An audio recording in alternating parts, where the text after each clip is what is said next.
penyebab inflasi yang terjadi di Amerika Serikat dan bagaimana ini juga nantinya dikhawatirkan bisa berdampak pada sektor perekonomian Indonesia? Ada yang harus diwaspadai tentunya. Kami bahas malam hari ini bersama Muhammad Faisal, Direktur Eksekutif KOR. Selamat malam, Mas Faisal. Selamat malam, Mbak Tiffany. Oke, kita berbicara Amerika Serikat sekarang yang tengah terhimpit inflasi paling tinggi 41 tahun terakhir. Apa penyebabnya dan prediksi Anda kondisi ini akan berlangsung berapa lama, Mas Faisal? Yang sering kita dengar memang ada konflik masalah geopolitik ya, konflik Rusia dan Ukraina. Tapi sebelum itu saya ingin menjelaskan bahwa sebelum terjadi konflik pun sebetulnya setelah kita mengalami pandemi ya pada tahun 2020-2021, nah ini tahun 2022 ketika pandemi sudah semakin bisa diatasi, lebih mereda, kemudian vaksinasi sudah meluas, demand ini meningkat ya. Dengan hampir di banyak negara ya, terutama dengan negara-negara besar seperti Amerika dan China dan juga India. Nah, tapi peningkatan demand yang luar biasa ini tidak serta-merta diikuti dengan peningkatan supply yang memadai, yang bisa mengejar kekuatan daripada demand-nya. Nah, ada beberapa disrupsi supply yang terjadi. Itu sebabnya makanya sebelum konflik pun kita bisa melihat bahwa harga, misalkan kalau di Indonesia, harga minyak goreng sudah mulai meningkat sebetulnya di bulan Desember. Konflik baru di bulan Februari. Nah, baru kemudian datang konflik ya pada bulan Februari, dan ini makin membuat harga-harga semakin meroket karena adanya disrupsi supply untuk barang-barang yang diproduksi oleh negara-negara yang berkonflik, yaitu Rusia dan juga Ukraina, di mana kedua negara ini merupakan berperan penting dalam suplai energi ya di dunia, di global, dan juga beberapa bahan pangan seperti gandum. Nah, ini yang kemudian mengerek harga kemudian meningkat bukan hanya di kedua negara tersebut, tapi juga di negara-negara yang lain, termasuk juga di Amerika, ya. Dan ini yang kemudian akhirnya semakin makanya kalau kita dengar tadi yang disampaikan oleh Mbak Azalea, ini terutama dari sisi energi, BBM yang meningkat luar biasa, dan juga dari pangan ya. Dan pangan dan energi dan harga BBM ini tidak bisa lepas satu sama lain ya, karena ini biasanya ada saling berpengaruh ya, terutama dari BBM ke pangannya. Ditambah lagi kemudian beberapa kebijakan dari sejumlah negara yang juga memproteksi daripada produk terutama pangan mereka untuk supaya self sufficient ya, untuk mengamankan daripada suplai dalam negeri dulu ya, seperti kemarin yang kita dengar dari untuk India misalnya ya. Nah, jadi ini yang beberapa di antara penyebabnya, Mbak Tiffany. Oke, Mas Faisal sependapat dengan Azalea tadi yang baru saja menyampaikan, ini tidak ujuk-ujuk terjadi, sudah ada sinyal-sinyal beberapa bulan sebelumnya, ya kan?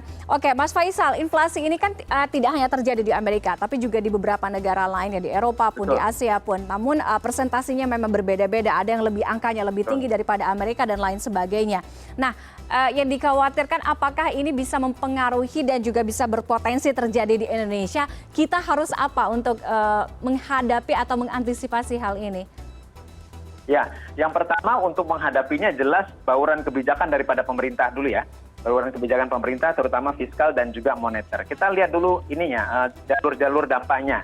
Nah, jalur dampak yang pertama ini yang jalur dampak langsung itu yang berdampak pada imported inflation, terutama kalau kita berbicara harga minyak, negara-negara net importir minyak seperti Indonesia udah pasti akan terdampak ketika harga minyak sekarang menyentuh di atas $100 per barrel. Lalu kemudian harga-harga bahan pangan ya, termasuk juga bahan baku dan bahan penolong untuk industri ya. Nah, itu dampak saluran yang pertama. Dampak yang lain itu melalui jalur moneter juga. Jadi ketika misalkan di Amerika meningkat inflasi sampai 9,1%, nah ini akan direspon dan sudah dinyatakan juga oleh The Fed, direspon dengan meningkatkan tingkat suku bunga acuan, yang mana sekarang sudah meningkat di bulan Juni kemarin saja sampai 125 basis point, itu belum pernah terjadi ya dalam sejarah. Nah, kemudian kalau kemudian tingkat suku bunga The Fed ini meningkat, ini tentu saja akan memberikan dorongan capital outflow ya, kemana akan karena dolar menjadi lebih menarik, akan terjadi beli dolar ya, sehingga rupiah ini melemah. Nah, ini kemudian dan juga bukan hanya rupiah, tapi juga mata uang negara-negara lain ya, sehingga kita bisa melihat terjadi pelemahan mata uang termasuk juga rupiah. Nah, sehingga ini mendorong kemudian dilakukannya pengetatan moneter di banyak negara. Walaupun kalau kita melihat dari sisi pelemahan rupiah, dibandingkan dengan negara lain kita masih sangat relatif lebih tipis ya kelemahannya dibandingkan dengan banyak negara yang lain. Nah ini kalau kemudian terjadi pengetatan moneter tentu saja ini akan berdampak nanti kepada kredit ke sektor real yang akhirnya juga berdampak kepada pertumbuhan ekonomi. Dunia ini kan Mas Faisal sedang mengalami pemulihan ya pasca pandemi, tapi di luar sana terjadi ketidakstabilan. Apa sebenarnya yang sedang dan patut harus diwaspadai oleh tidak hanya satu negara, semua negara yang ada di dunia? Ya, pertama kalau kita tadi yang menyambung sayang tadi, jadi ada bauran kebijakan yang harus dilakukan untuk meredam dampak global ya. Beruntungnya Indonesia, satu dari struktur ekonominya masih relatif lebih resilient dibandingkan banyak negara. Misalkan contohnya saja Sri Lanka, struktur ekonominya sangat bergantung pada pariwisata, foreign reserve-nya, cadangan devisanya itu sangat tipis sekali karena kurangnya ekspor. Nah, kita cukup sekarang justru foreign reserve-nya sangat bagus, sangat kuat ya.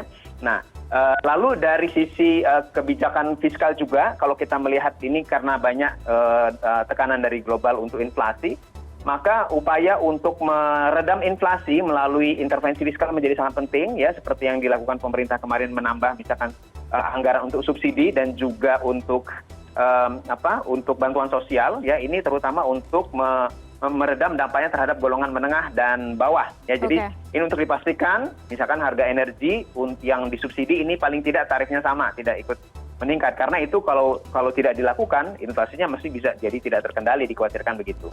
Nah jadi itu yang harus diantisipasi, dilakukan juga ya, terus secara konsisten dilakukan oleh pemerintah. Dan bagi masyarakat saya rasa sangat penting sekali untuk tidak panik ya, karena kondisi sekarang kita sebetulnya relatif lebih resilient, tapi kalau kemudian ada dorongan-dorongan secara sentimen yang kurang baik ya, yang mendorong kemudian terjadinya kepanikan, ini yang justru malah berbahaya bagi perekonomian. Gitu. Baik. Terima kasih Mas Faisal, diskusinya sangat menarik sekali. Muhammad Faisal, Direktur Eksekutif KOR sudah bergabung bersama CNN Indonesia Connected malam hari ini. Selamat malam, sehat selalu. Selamat malam.